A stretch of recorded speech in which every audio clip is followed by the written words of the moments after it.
সপ্তাহের চতুর্থ কার্যদিবস share business 24.com-এর পক্ষ থেকে সবাইকে স্বাগত। আজ কিন্তু পজিটিভ ট্রেন্ডে রয়েছে ঢাকার পুঁজিবাজার। ডিএসসির প্রধান সূচক ডিএসইএক্স 43 পয়েন্ট বেড়ে 5113 পয়েন্টে উন্নীত হয়েছে। আজ যদি দেখি গত এক বছরের ভিতরে মার্কেট রিটার্ন নেগেটিভ রয়েছে -18.51%, আর গত 6 মাসে -18.23% নেগেটিভ রিটার্নে রয়েছে। দুপুর 12:30 পর্যন্ত দেখা যাচ্ছে ডিএসসিতে লেনদেন হওয়া প্রতিষ্ঠানগুলোর মধ্যে 294টির প্রতিষ্ঠানের দরই কিন্তু বেড়েছে, 72টির কমেছে, 40টির দর রয়েছে অপরিবর্তিত।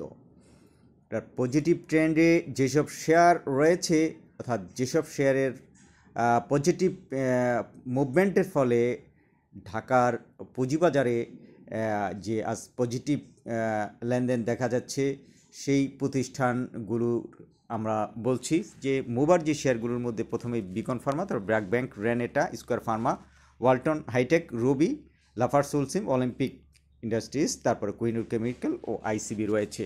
আর নেগেটিভ ট্রেন্ডে যেসব শেয়ারগুলো রয়েছে বেক্সিমকো সুকু, Khan Brothers, Pubali Bank, NCC Bank, তার United Power, EBL, Eastern Bank Limited অর্থাৎ সাউথ ইস্ট ব্যাংক, তারপর ব্যাংক এশিয়া, প্রিমিয়ার ব্যাংক ও তারপর রয়েছে আরেকি সিরামিক। এই প্রতিষ্ঠানগুলো নেগেটিভ ট্রেন্ডে রয়েছে। এখন আমরা যে সংবাদগুলো দেখব সেই সংবাদের উপর বেস করে কিন্তু আজকে বাজারে কেন পজিটিভ ট্রেন্ড আসছে বা আপনারা ধারণা নিতে পারবেন। আমরা শুধু বাজারের তথ্য জানিয়ে থাকি, এখানে বাজার যে শেয়ার দর বাড়া বা কমা বা কোনো বিষয়ের উপর যেই প্রেডিকশন করা, সেটা কিন্তু আমাদের কাজ নয়। আমাদের কাজ শুধু আপনাদের তথ্যগুলো জানানো, আমরা সেই চেষ্টাই করছি। প্রথমেই আমরা যে খবরটি জানাতে চাই সেটা হলো শেয়ার বাজারে কালো টাকা বিনিয়োগ নিয়ে সংসদে দাবি। শেয়ার বাজারেও কালো টাকা বিনিয়োগের মাধ্যমে সাদা করার সুযোগ দেওয়ার দাবি তুলেছেন আওয়ামী লীগ থেকে নির্বাচিত জামালপুর 1 আসনের সংসদ সদস্য নূর মোহাম্মদ। অর্থমন্ত্রীর উদ্দেশ্যে তিনি বলেন, 2 মাস ধরে শেয়ার বাজারে একাধারে তলানিতে অবস্থান করছে, শেয়ার বাজারে কালো টাকা সাদা করার সুযোগ করবেন। মঙ্গলবার জাতীয় সংসদে 2024-25 অর্থবছরের প্রস্তাবিত বাজেটের উপর সাধারণ আলোচনায় একথা বলেন তিনি। এই অধিবেশন জুড়ে সংসদ সদস্যরা বাজেটের উপর আলোচনা করবেন। আগামী অর্থবছর প্রস্তাবিত বাজেট গত 6 জুন সংসদে উত্থাপন করেন অর্থমন্ত্রী আবুল হাসান মাহমুদ আলী। কালো টাকার বিষয়ে একটি সংবাদ ছিল পুঁজিবাজারের জন্য। এই দাবিটি কিন্তু পজিটিভ একটি দাবি। এরপরে উৎপাদনে ফিরল সাফকো স্পিনিং। পুঁজিবাজারের তালিকাভুক্ত বস্ত্র খাতের company Safko spinning mills limited, যে কোম্পানির উৎপাদন মিলগুলো বন্ধের 2 মাস পরে ফের খোলার সিদ্ধান্ত নিয়েছে। আগামী 1 জুলাই থেকে উৎপাদনে ফিরবে এই মিলগুলোর কারখানা খোলা হবে। এই ছিল একটি খবর। তারপরে পপুলার লাইফের লভ্যাংশ ঘোষণা করেছে। পপুলার লাইফ কোম্পানিটি আলোচিত বছরের জন্য 37% হারে নগদ লভ্যাংশ দেবে, অর্থাৎ 10 টাকা অভিহিত মূল্যের প্রতিটি শেয়ারের বিপরীতে 3 টাকা 70 পয়সা কিন্তু লভ্যাংশ দিবে 31 ডিসেম্বর 2023 অর্থবছরের জন্য। একটি ডিভিডেন্ড ঘোষণার খবর ছিল পপুলার লাইফের, এটা ভালো লভ্যাংশই ঘোষণা করেছে। এরপরে শেয়ার বাজারে 3 বড় সমস্যায় আক্রান্ত জানালেন ব্রোকার মালিকরা। এই খবরটি থেকে কিন্তু বিনিয়োগকারীরা বাজারের সার্বিক তথ্য জেনে নিতে পারেন। দেশের শেয়ার বাজারে 3 বড় সমস্যায় আক্রান্ত। এর মধ্যে প্রধান সমস্যা হলো ভালো কোম্পানির ঘাটতি, দ্বিতীয় ও তৃতীয় সমস্যা হলো যথাক্রমে স্বচ্ছতার অভাব, দায়বদ্ধতা বা জবাবদিহির অভাব। এসব সমস্যার কারণে নতুন বিনিয়োগকারীরা শেয়ার বাজারমুখী হচ্ছেন না। যারা বাজারে আছেন তাদের মধ্যেও বাজার নিয়ে চরম আত্মবিশ্বাসের ঘাটতি রয়েছে। সমস্যাগুলোর সমাধান না করা গেলে দীর্ঘমেয়াদে শেয়ার বাজারে কাঙ্ক্ষিত গতি ফিরে পাবে না। বাজেট উত্তর সংবাদ সম্মেলনে এভাবেই শেয়ার বাজারের সামগ্রিক পরিস্থিতি ব্যাখ্যা করেছেন ঢাকা স্টক এক্সচেঞ্জের ব্রোকারেজ হাউস মালিকদের সংগঠন ডিএসি ব্রোকার অ্যাসোসিয়েশন বা ডিবিএ। গতকাল মঙ্গলবার ঢাকার মতিঝিলে ডিএসি ভবনে ডিবিএ কার্যালয়ের আয়োজিত এই সংবাদ সম্মেলনে সংগঠনটির বক্তব্য তুলে ধরেন সভাপতি সাইফুল ইসলাম। এ সময় উপস্থিত ছিলেন ডিবিএর জ্যেষ্ঠ সহসভাপতি মোহাম্মদ সাইফ উদ্দিন, সহসভাপতি ওমর হায়দার খান, পরিচালক দস্তগীর আদিল, মফিজ উদ্দিন, সুমন দাস প্রমুখ। বাজেট উত্তর সংবাদ সম্মেলনে সংগঠনটি বলছে, ভালো কোম্পানির স্বচ্ছতা, জবাবদিহিতার অভাব, শেয়ারবাজার ধুঁকছে। ডিবিএ বলছে, দীর্ঘদিন ধরেই শেয়ারবাজার ধুঁকছে।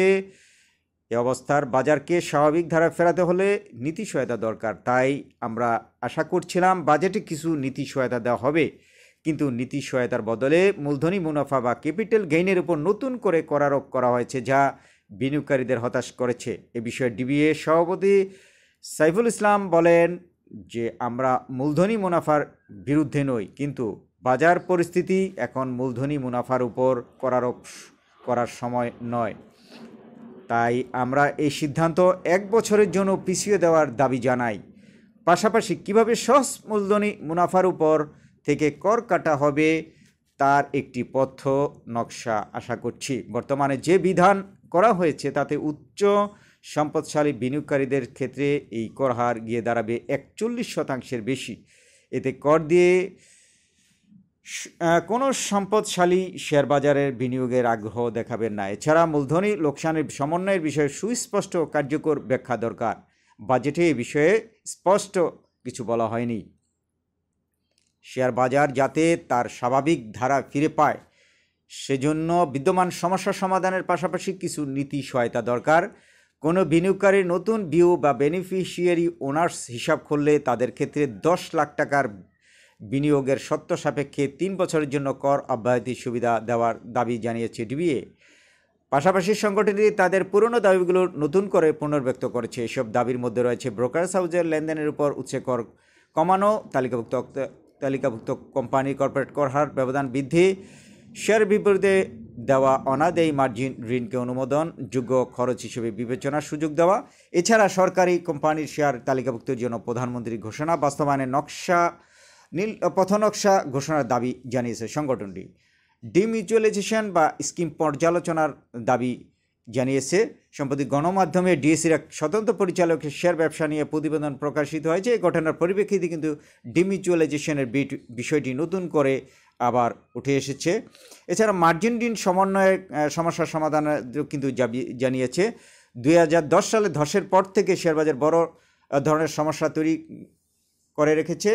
শেয়ারের বিপরীতে ব্রোকারেজ হাউস ও মার্চেন্ট ব্যাংকের দেওয়া ঋণ ধসের পর বিপুল পরিমাণ ঋণ অনাদায়ী থাকলেও বছরের পর বছর ঋণ স্থিতিপত্রে দেখানো হচ্ছে। এসব ঋণ আদৌ আদায় হবে কি না তা নিয়েও সংশয় রয়েছে। দীর্ঘমেয়াদী এই পুঞ্জীভূত সমস্যা সমাধানে নীতি সিদ্ধান্ত গ্রহণের দাবি জানিয়েছে সংস্থাটি। তারা বলছে, এসব ঋণকে অনুমোদনযোগ্য খরচ হিসেবে দেখানোর সুযোগ দিয়ে এই সমস্যার স্থায়ী দ্রুত সমস্যার সমাধান করবে। অর্থাৎ এই যে এই সমস্যাগুলো সমাধানের দাবি জানিয়েছে এবং এই দাবিগুলো যদি সমাধান করা হয় তাহলে বাজারে তারা মনে করছেন যে বাজারে একটা পজিটিভ আবার ধারায় চলে আসবে। আর ডিএসসির সূচক কিন্তু গত 3.5 বছরের ভিতরে সর্বনিম্ন অবস্থানে চলে এসেছিল। গতকাল কিন্তু 5070 পয়েন্টে অবস্থান করেছিল, যদিও আজ পজিটিভ ট্রেন্ডে রয়েছে সূচক। আর ডেল্টা লাইফও কিন্তু লভ্যাংশ ঘোষণা করেছে। ডেল্টা লাইফ কোম্পানির পরিচালনা পর্ষদ বিনিয়োগকারীদের 31 ডিসেম্বর 2022 তারিখের সমাপ্তি হিসাব বছরের জন্য লভ্যাংশ ঘোষণা করেছে। লভ্যাংশ তারা 30% হারে নগদ লভ্যাংশ দেওয়ার সিদ্ধান্ত নিয়েছে। একটি খবর ছিল, তারপরে গেইন ট্যাক্স সহ 7টি আরও দাবি জানিয়েছিল। এটা sharebusiness24.com থেকে পুরো খবরগুলো দেখে নিতে পারেন। আমাদের কথা হচ্ছে যে আমরা কেবল তথ্যগুলো তুলে ধরব, বাজারে ভালো মন্দ সব কিছুর বিশ্লেষণ করবেন আপনারা, এবং বাজারে এই সংবাদগুলো আপনাদের যদি একটু উপকারে আসে তবে আমাদের উৎসাহিত করে। কোনো নেগেটিভ বা মন্তব্য না করে আমাদের সাথে থাকবেন। আশা করছি আমরা আপনাদের নিয়মিত এইসব আপডেট খবর দেওয়ার চেষ্টা করব। সবাইকে অসংখ্য ধন্যবাদ।